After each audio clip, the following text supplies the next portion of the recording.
अन्याय हुआ कि नहीं? अपने यहाँ भी अगर बेटा पैदा हो जाए तो खुशियां मनाई जाए, लेकिन बेटी अगर पैदा हो जाए तो माँ का चेहरा भी उतर जाता था। जैसे बेटी नहीं हो गई हो, कोई आफत आई हो। और धीरे धीरे तो यह हालत हो गई कि अगर पता चल गया डॉक्टर के माध्यम से कि कोख में आने वाला बेटा है कि बेटी है, अगर बेटी आए तो पेट में ही मार दो, कोख में ही मार दो। अरे कोख को कत्ल खाना बना दिया मेरी बहनों, कोख को कत्ल खाना बना दिया।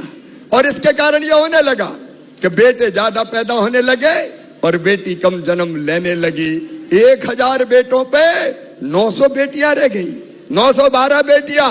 और इसलिए तब सबसे पहले हमने लाडली लक्ष्मी योजना बनाई। मेरे मन में यह संकल्प पैदा हुआ, मुझे लगा कि बेटी को क्यों दुनिया में नहीं आने देते? इसलिए नहीं आने देते कि बेटी बोझ है।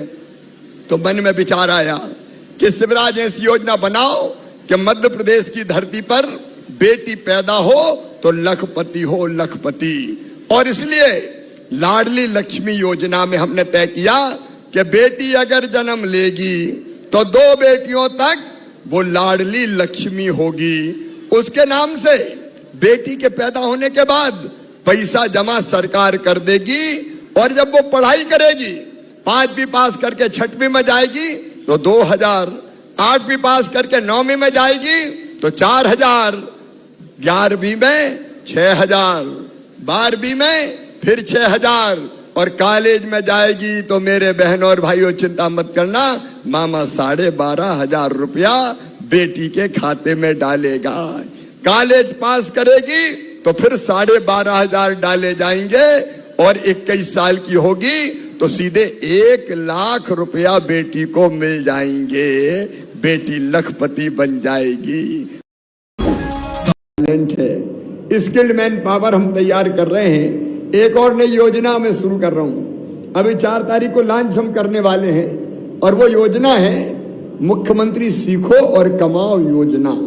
मतलब हम अपने बच्चों को रोजगार के लिए शासकीय नौकरियां भी निकाल रहे हैं, वो खुद रोजगार के अवसर सृजित करें। इसलिए अलग अलग योजनाओं में लोन देके सब्सिडी भी दे रहे हैं। लेकिन अब 12वीं पास बच्चे या जिन्हें ITI किया है, अगर वो काम सीखना चाहते हैं तो सिंघानिया जी मैं आपको कह रहा हूं, आप जैसी इंडस्ट्री हमारे बच्चों को काम सिखाए, क्योंकि परमानेंट जॉब के लिए चाहिए हाथों में कौशल, स्किल्ड मैन पावर चाहिए। और जो बच्चे काम सीखने आएंगे उनको मामा 8 से लेकर 10,000 रुपया महीना तक देगा काम सीखने के लिए। आपके लिए तो आम के आम और गुठलियों के दाम है, यहाँ काम भी सीखेंगे और कुछ काम भी करेंगे। अरे 75% हम दे देंगे, 25% आप दे देना, तो बच्चों को और फायदा हो जाएगा।